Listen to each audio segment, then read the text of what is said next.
Hello， 大家，我是露露，欢迎回来这一周的 Vlog。现在婚礼已经进入9个月的倒计时，这应该就是今年最大的一件事情。所以这一期的 Vlog 呢，还是想跟大家聊一聊整个备婚的状况，以及跟大家分享一下，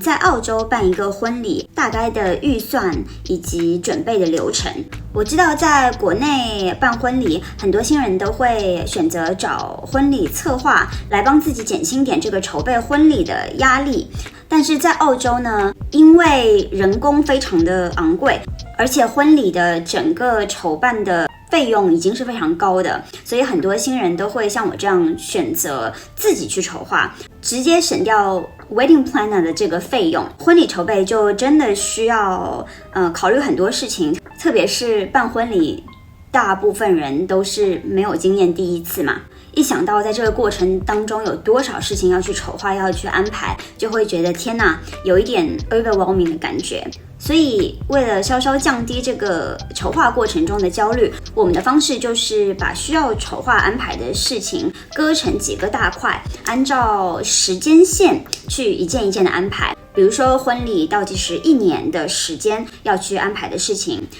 倒计时9个月的时间，6个月、3个月、2个月，把需要安排的事情区分出时间线和紧急的需求。那其实分配到每一个阶段的事情就不会那么多，相对新人来说，整个筹办的压力也就不会那么大。一般来说，在澳洲筹办一个婚礼，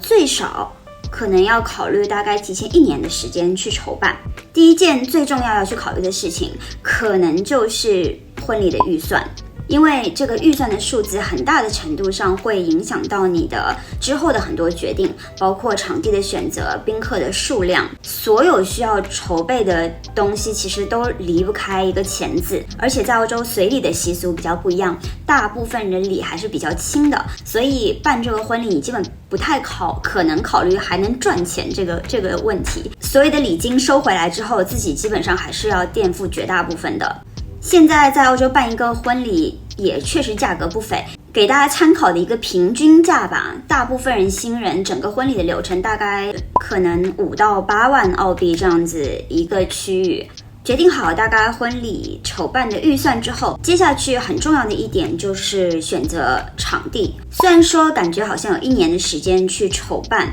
但其实场地并没有想象当中那么好定的，绝大部分人都会选择想要周末的时候，特别是周六的时候去举办婚礼。1年只有52个周六，其中大部分的时间可能因为天气的原因，比如说雨季、天气太冷，都不是非常理想的结婚旺季。所以7788排除掉之后，大部分人想要选择的理想的这个周末婚礼，1年可能也就只有10来个周末。如果你看上的这个场地是非常热门的，大家都很喜欢的场地的话，说实话提前1年去定，可能都是已经有一点紧张的了。像我们这一次问了4家我们觉得看上去还不错的场地，才定到了一个我们可以选择的觉得相对比较理想的日期。那最后我们还是蛮幸运的，因为订到的这个场地呢，是我们2个都还挺心仪的，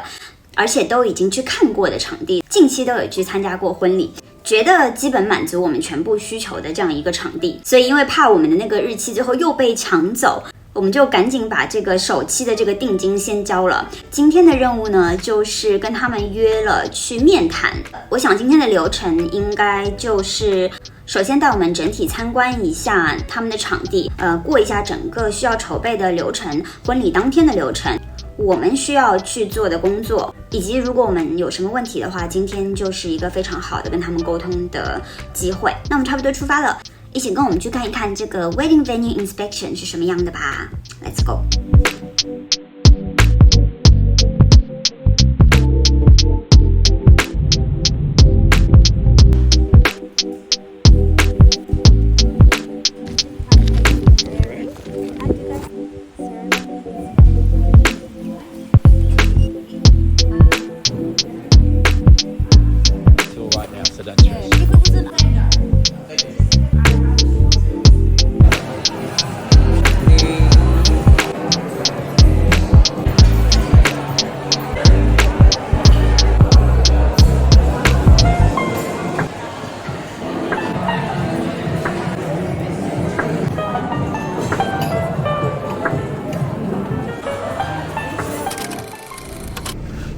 Hello， 大家，我已经完成了备婚阶段非常重要的一个任务，就是婚纱，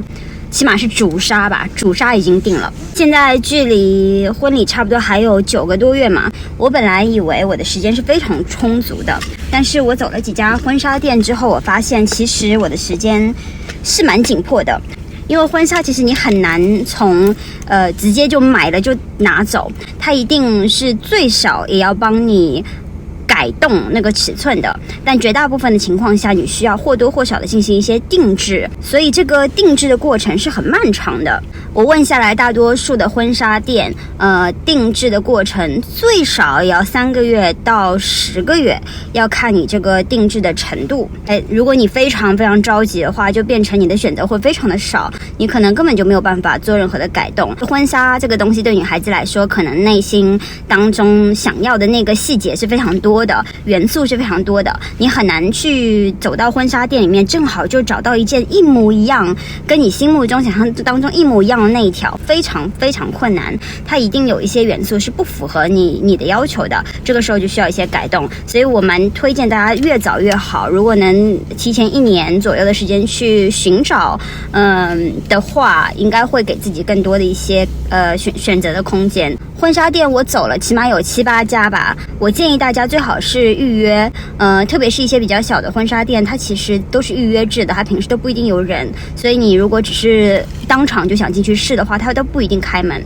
就算是开门的话，它也不一定会愿意让你试纱，因为试纱这件事情是很劳民伤财的，需要店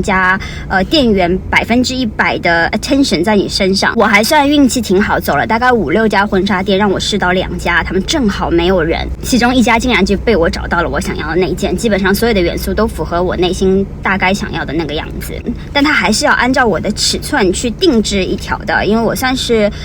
特别是在国外的标准来说，算是非常小只的女生，所以他们很难找到一件我正好可以穿的尺寸。就是这个定制的过程都是6个月起跳的，接下去的4个月里面瘦到我想要的那个体重，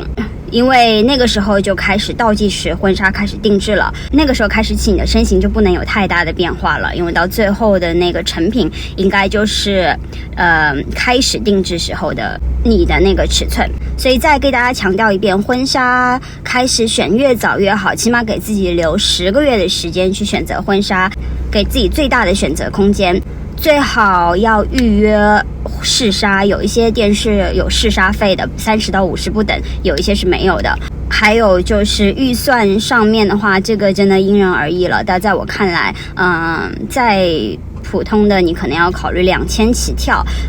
一直到可能上不封顶2000到2万都可以吧，看个人的需求。中价位的我觉得应该就是5000左右这样的一个预算，选一条主纱。最后选择的那一条主纱是非常重工的，所以我不是很确定婚礼当天我是不是可以全程都穿那一条婚纱，是不是体力会不支，所以我还是想去看一下有没有另外找一条比较轻便的轻纱，不一定要是婚纱，可能就是白色的礼服也可以。最后 reception 的时候可以去换上，然后比较轻便，比如说要跳舞啊，或者要去敬酒啊，这个时候可以穿到的轻纱。那今天就是去 DFO 看一看，跟妈妈一起去，因为我还想帮她顺带也看一下妈妈服，因为妈妈也很激动，她也是要美美的当天，然后顺带就是如果有别的碰到好东西就更完美了。好啦 ，Let's go。Time enough for us to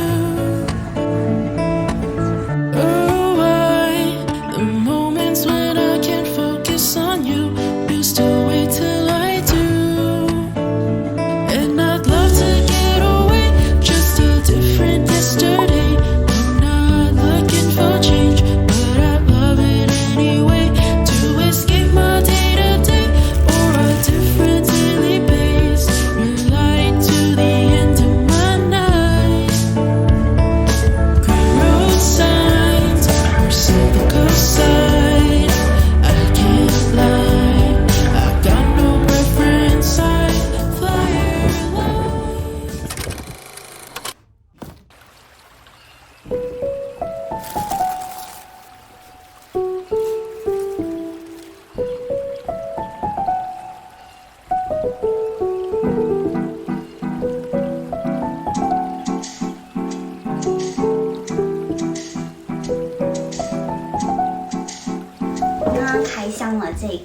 鞋子。我当时在网上看到，然后觉得很美，可以做婚鞋，所以我就下单了。但是我刚刚大概试了一下，我发现它太大了，大很多，好像不是标准码，所以我要拿回去退。这样的话，我等于还是要再继续寻找我的婚鞋。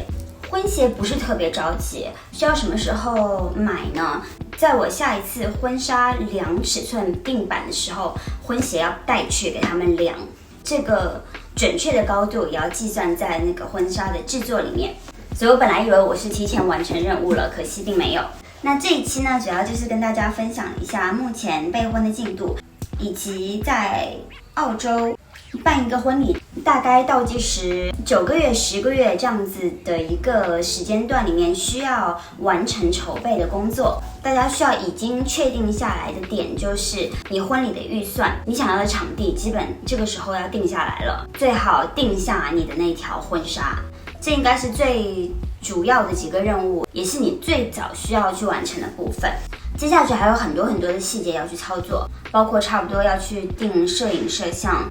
婚礼妆发、你的证婚人，还有就是现场的花艺布置。这个也是越早定起来越好，因为他们也是当天要去布置，也是需要一个档期排给你的。如果你心里有比较心仪的想要用的公司的话，现在差不多可以开始跟他们敲定档期了。婚礼现场的布置这个其实到很后面再决定就好了。你举办的婚礼的场地一般会在你婚礼前的8周跟你开始确认这些细节，包括比如桌布的颜色啊，现场一些布置的细节啊，你的餐食啊，到时候再去定就好了。这些事情看起来好像很繁琐，但是把它割成一小块一小块去操作的话，其实每个月要去完成的任务也并不是很多，是可以承受的。大家只要心里有一个很明确的规划，有一个 checklist， 按照时间线去一个一个 tick off， 应该也不会太过慌乱的。好啦，那再次感谢大家收看这一期的 vlog， 这一期里分享的资讯也希望对大家有帮助哦。那我们下周6再见啦！